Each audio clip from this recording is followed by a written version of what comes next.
Quelle est pour vous l'importance d'un éditeur pour un auteur? Un auteur existe parce qu'il a accompagné, je pense, hein, et l'éditeur joue un rôle dans l'accompagnement d'un auteur. L'auteur, quand il écrit son texte, il est peut-être dans l'idée que tout est parfait. L'éditeur a une expérience, il n'a pas qu'un auteur, il a l'expérience de la littérature et peut aider l'auteur vers le meilleur de lui-même. Je pense qu'un auteur sans éditeur peut s'enfermer dans l'idée, peut-être un peu fausse, peut-être vrai, qui sait, qu'il est un bon auteur, un bon écrivain, peut-être même un génie oublié. Je pense qu'un éditeur, c'est la condition pour un auteur de s'épanouir quand même. Voilà. Moi, en tout cas, j'ai eu la chance, dès mon premier roman, Femme sorti en 1988, d'avoir des éditeurs depuis le Togo. En France, j'ai une complicité assez grande avec mes éditeurs ou mes éditrices. Quel est pour vous le rôle d'un bon éditeur? Qu'est-ce que vous en attendez? Ben, mon premier roman est sorti il y a déjà 34 ans. En ce moment-là, je n'avais aucune idée du rôle de l'éditeur, donc ce que j'attendais, c'est qu'il me dise que mon texte est bon pour être publié. C'est quand même ça la première attente. Aujourd'hui, je n'attends pas de l'éditeur qu'il me dise juste mon texte est bon pour être publié. J'attends aussi qu'au cœur de ma certitude, il me montre les failles possibles de mon texte, les failles à partir desquelles il peut être amélioré parce qu'il y a toujours une possibilité d'améliorer un texte. La raison pour laquelle je le dis, c'est que même après la publication, moi, en tant qu'auteur, je continue à me dire non, ce texte, j'aurais pu encore le porter pendant plus longtemps et faire un texte bien meilleur. L'éditeur est là, ce que j'attends de lui, c'est de ne pas me suivre nécessairement dans ma certitude que le texte que je lui donne est parfait, mais de me montrer en quoi il pourrait être bien meilleur. Donc, il me pousse vers le meilleur de moi-même, c'est ce que j'attends d'un éditeur, d'être un regard très critique, pas un regard qui fait des compliments, c'est bien, on en a besoin, mais les compliments, je pense que avec mon expérience et mon âge, j'en ai moins besoin, j'ai plus besoin d'être poussé vers le meilleur de moi-même. Est-ce qu'il n'y a pas un risque pour de jeunes auteurs qu'un éditeur les oriente vers quelque chose qui n'est pas ce qu'ils sont, ce qu'ils peuvent être ou ce qu'ils doivent être? C'est peut-être ça le risque parce que entre le rôle positif d'un éditeur et peut-être une orientation qui, elle, prendrait beaucoup plus en compte le caractère commercial, la marge peut être très ténue quand il s'agit d'auteurs, pas seulement jeunes, mais pas sûrs d'eux. Parce qu'il y a des auteurs jeunes à qui l'éditeur n'aurait pas une idée de faire une telle chose parce qu'ils arrivent déjà très préparés. Je prends un exemple. Quand Mohamed Mbougar Sarr publie son premier roman à 24 ans, Terre Sainte, il suffit de voir ce jeune homme, de l'écouter pour savoir qu'il n'arrive pas là en auteur qui se cherche, il est déjà très, très mûr. Je pense que la façon dont un auteur se présente pourrait donner une idée à un éditeur d'en faire un produit. Cela pourrait aussi signifier que l'auteur n'a pas une grande singularité dans son travail, dans la mesure où s'il a une singularité, elle s'impose même à l'éditeur. On ne peut fabriquer des produits que pour des auteurs, à mon avis, qui ont une écriture quelconque. C'est-à-dire on peut la modifier comme on veut. Sinon, quand un auteur est singulier, même si on intervient pour lui faire refaire une écriture, ou même si des éditeurs interviennent, comme ça a pu être le cas par le passé, même sur des auteurs comme Sonny Laboutansi, ce qu'on obtient, c'est ce que l'auteur lui-même représente singulièrement. Sa singularité ne peut en aucune façon être modifiée par un éditeur, mais il faut reconnaître qu'il y a des auteurs dont l'écriture est vraiment quelconque. Quand on ne fait que utiliser une langue basique pour raconter des histoires, c'est facilement modifiable. Un auteur qui n'a pas d'imaginaire ni d'univers est facilement transformable en simple produit. Un auteur doit-il choisir son éditeur ou bien c'est l'éditeur qui doit choisir son auteur? Idéalement, devrait choisir son éditeur en fonction d'une certaine connivence possible à partir d'une ligne éditoriale qui est visible à travers les publications. Mais on sait très bien que rarement l'auteur, à moins d'avoir un nom, déjà choisit ses éditeurs. Moi, par exemple, mes textes, quand j'ai fini mes études de sociologie, écrit mes essais, tout ce que j'ai publié par la suite comme roman dans la collection Continent Noir chez Gallimard, c'est parce que le directeur de la collection Continent Noir, Jean-Noël Schifano, a aimé mon texte, Place des Fêtes, et à partir de là, nous avons eu une grande collaboration. On a travaillé sur 3 textes. Après, je suis parti au Mercure de France parce que la collection Continent Noir subissait tellement de critiques, les gens parlaient de ghetto, ghetto, ghetto. Sans lire les textes, c'était la collection qui était attaquée. J'ai voulu changer. J'ai travaillé avec Isabelle Gallimard au Mercure de France. Après, j'ai voulu changer et j'ai commencé à travailler avec Anne-Sophie Stefanini. On peut commencer à choisir ses éditeurs à partir peut-être d'une certaine, j'allais dire, oui, notoriété, même si ce mot ne signifie pas grand-chose. Quels ont été vos critères pour choisir une maison d'édition? Je pense que pour Isabelle Gallimard, je ne me serais pas orienté automatiquement vers elle si je ne l'avais pas connue avant. Je l'ai connue avant grâce à Génia Leclésio, l'épouse de Jean-Marie Gustave Leclésio, qui me fait, disons, l'honneur de manifester à mon égard une affection de grande sœur. C'est grâce à elle que j'ai rencontré Isabelle Gallimard.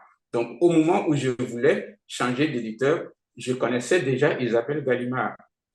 C'est pareil pour Anne-Sophie Stefanini, que je connaissais avant de commencer à travailler avec elle. Donc, dans cette proximité entre éditeur et auteur, des facteurs humains entrent aussi en jeu.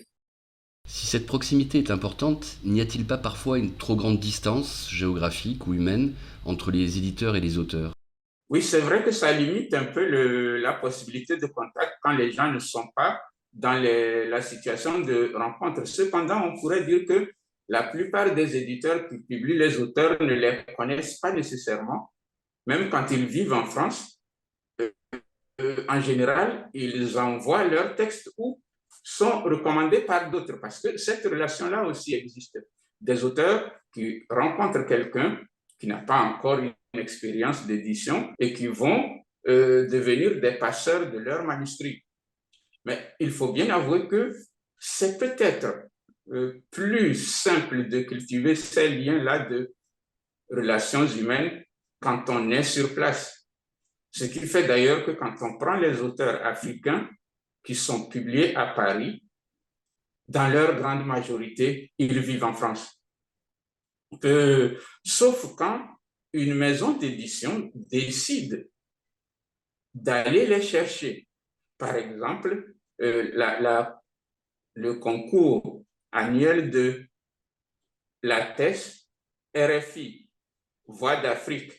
Là, la maison lance avec une radio un concours annuel pour des jeunes auteurs ayant moins de 30 ans, mais vivant sur le continent africain.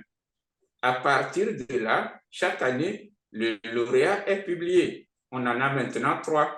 Yaya Diomandé, Fan Atik et puis Ernest, la dernière. Donc, un Ivoirien, un Congolais, une Camerounaise.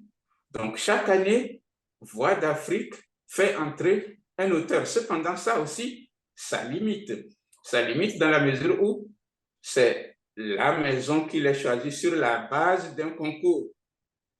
Or, pour un lauréat, il y a sans aucun doute des centaines d'autres auteurs de ce même âge, et peut-être les meilleurs n'ont pas nécessairement participé au concours. Ça limite d'une manière ou d'une autre. Je pense quand même que c'est un espace qui ne peut pas, disons, qui ne peut pas couvrir tout. Il y a une part d'aléatoire dans tout ça. Il y a peu de maisons d'édition à compte d'éditeurs en Afrique de l'Ouest francophone. Qu'est-ce que cela vous évoque? Est-ce que c'est un problème? Pour moi, c'est quand même un problème énorme. Un problème énorme en ce sens que l'absence d'éditeurs capables de faire un vrai travail de sélection selon la qualité et de promotion renforce quand même le caractère extraverti de nos littératures. Si ceux qu'on considère comme les meilleurs d'entre nous doivent toujours être choisis depuis l'étranger, il y a quand même une chose qui est claire. Les meilleurs sont choisis en fonction des critères des éditeurs occidentaux. Ça n'aurait pas été la même chose s'il y avait de vrais éditeurs avec les moyens financiers, les structures qu'il faut pour promouvoir la littérature à partir de nos pays. Je pense qu'il y aurait au moins une diversité dans le profil des auteurs qu'on considère comme majeurs. Pour le moment, ces éditeurs sont dans une relative marginalité dans le concert des éditeurs du monde. Et ça, pour moi, c'est quand même l'une de nos misères. Il faudrait qu'un jour, on ait des éditeurs ayant des moyens de rivaliser en termes de lancement d'auteurs de qualité avec ceux qui nous publient ici. Cette externalisation n'est-elle pas une cause de la poursuite de la narration de l'Afrique, comme vous le dites, dans le continent du tout et du presque rien? C'est d'ailleurs le thème que j'ai traité dans La couleur de l'écrivain, avant le continent du tout et du presque rien. Je pense quand même qu'à partir de notre situation, nous, écrivains, nous sommes dans la continuité, dans la continuation de la narration occidentale, dans la mesure où exotique, raffine, tout ce qu'on veut, nous sommes quand même, d'une manière ou d'une autre, sélectionnés selon des grilles de lecture exogènes. Et ces grilles de lecture tiennent compte d'une chose, ça, on ne peut pas se le cacher. Ces grilles de lecture tiennent compte d'un lectorat, et ce lectorat, il est occidental. C'est-à-dire, un éditeur ne prend pas mon texte en pensant à un lectorat africain. On peut mettre entre guillemets lectorat africain. Mais puisque ce n'est pas le marché par lequel il valorise ses productions même d'auteurs africains. Dans ce cas, à partir du moment où il y a cette question de médiation d'un éditeur entre un auteur et le public, et que le public de l'auteur africain publié en France, à Londres ou à New York ou n'importe où en Occident est un public occidental, il y a déjà une grille, un prisme, ce que nous disons, ce que nous écrivons, la manière de le présenter finit quand même par renforcer cette narration occidentale dans sa diversité. Exotique ou pas exotique, nous sommes quand même dans ce schéma-là. Nous en sommes les produits et nous sommes des acteurs de cette narration-là. Quel est votre rapport avec les maisons d'édition africaines? Oui, je prends par exemple mon texte, L'ethnologue et le sage. Disons qu'il a été publié au Gabon. Quand je lui envoie ce texte, je me disais, le plaisir de publier d'abord avec un éditeur africain qui est basé sur le continent africain. 2, peut-être un texte beaucoup plus accessible en termes de prix. La première déception a été le prix. C'est un livre très petit, très très petit, qui en France aurait coûté tout au plus 8 € parce qu'il est très petit. Lui, il l'a vendu à 15 € au Gabon, 15 €. C'est-à-dire, le livre très petit qui coûte 15 €, j'étais étonné, me dit au Gabon, les étudiants pourraient l'acheter. Ça, c'est une première déception. La deuxième, c'est la disponibilité même du livre. Dans la mesure où il fait un tirage, je crois, le plus petit possible, qu'il épuise rapidement et qu'il ne le renouvelle pas. Il m'est arrivé, par exemple, de me retrouver avec lui au Salon du livre africain de Genève. Après avoir lu l'ethnologue et le sage, les organisateurs avaient souhaité l'inviter pour que lui et moi ayons un échange autour de cette expérience-là d'un auteur qui publie en français, qui travaille maintenant avec un éditeur africain. Il est venu, pris en charge comme un invité avec hôtel et tout. Il a attendu le jour de l'échange en public pour dire qu'il n'a pas le livre parce que, comme le livre est imprimé en France, au moment où lui venait à Genève, les livres partaient à Libreville. Donc, cette expérience-là d'un éditeur qu'on invite pour un livre et qui arrive sans le livre, je pense que ça me rend triste pour une bonne raison. C'est-à-dire, ça me laisse comprendre que, quelle que soit ma volonté, il y a une chose que je dois faire. D'abord, publier mes livres ici et éventuellement les faire rééditer sur le continent. Dans ce cas-là, leur réédition aurait pour enjeu une forme de militantisme. Ça, c'est quand même la chose la plus importante pour moi. Une forme de militantisme, je peux faire rééditer mes livres chez nous sans demander à l'éditeur de payer des droits. Récemment, par exemple, les éditions Continent ont réédité mon livre La couleur de l'écrivain. Je n'ai pas demandé des droits de reprise dans la mesure où le destin de la couleur de l'écrivain ne se joue pas là-bas, mais qu'il ait été réédité au Togo a une importance pour moi. Je sais, je comprends que, contrairement à ce que les gens pensent, mais être éditeur déjà ou consort n'est pas une chose facile. Mais quand il s'agit de l'être dans nos pays où il n'y a pas de marché pour vendre les livres publiés, mais ça devient encore une chose très compliquée. Donc, malgré les déceptions que je peux avoir, comme l'exemple que je cite avec mon éditeur gabonais, je reste quand même convaincu que, à mon niveau, si je peux faire quelque chose pour aider un éditeur africain, je le ferai. Comment voyez-vous le développement des coéditions ?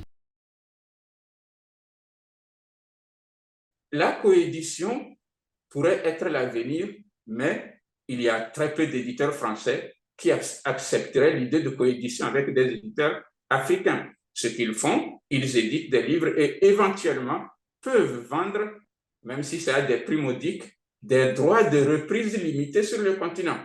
Ou bien, il y a des livres publiés sur le continent dont l'intérêt est suffisamment grand pour qu'ils achètent les droits pour les rééditer ici. Ça a été le cas de Kamel Daoud avec Mersol contre-enquête, publié par les éditions Balzac et que Actes Sud a repris en France. Ou bien le premier roman de Kauter Adimi, qui a été publié d'abord en Algérie.